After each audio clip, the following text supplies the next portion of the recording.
विश्वास करो।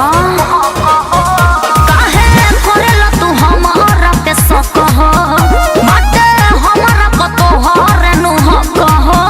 तब काहे बात करे लुका के? अरे कहाँ के बड़ों से बात करेंगे? तब काहे बात करे लुका के? यार के तू छोड़ा बुकिना। अरे कौन यार? फेंक दे हम कहियो मुआ के, यार के तू छोड़ा बुकिना। ये सब कहाँ बोले लो? यार के तू छोड़ा बुकिना।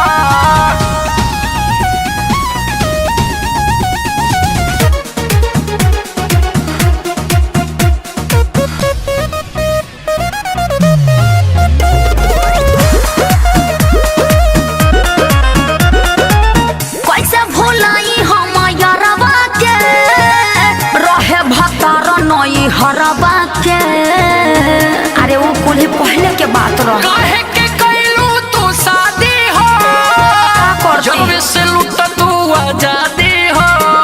अरे बाबूजी ने शादी कर देले। शादी हो।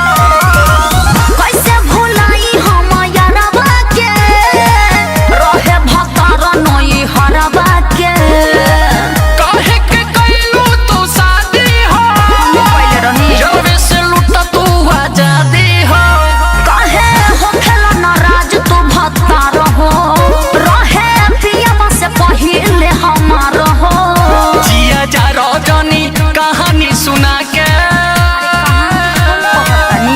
जिया जा रजनी कहानी सुना के।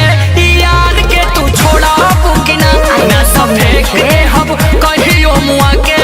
यार के तू छोड़ा बुकिना। अरे अब वो सब नहीं खे बात। छोड़ा बुकिना।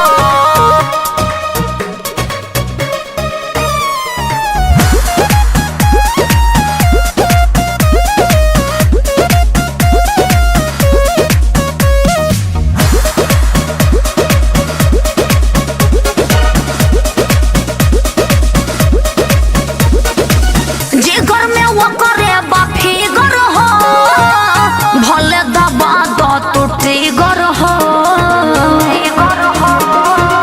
धड़केला सुनिए के छाती हो, नाश कैलू हमरो तू थाती हो। अरे ना हो ऐसे मत बोला।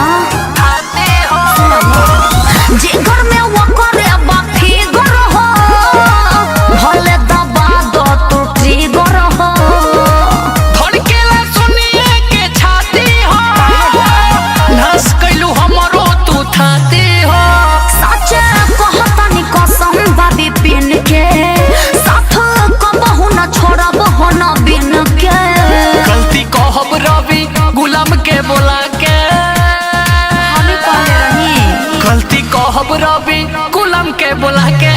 यार के तू छोड़ा बुकिना, ना ना फेंक दे हम कहियो मुआ के। यार के तू छोड़ा बुकिना। काहे करेला तू हमारा पे शक हो, बाटे हमारा पतो हरे नु हक हो। तब काहे बात करे लुका के? तब काहे बात करे लुका के? यार के तू छोड़ा बुकिना, न तो फेंक दे हम कहियो मुआ के। यार के तू छोड़ा बुकिना। जौन करे के बा कल हम ना छोड़।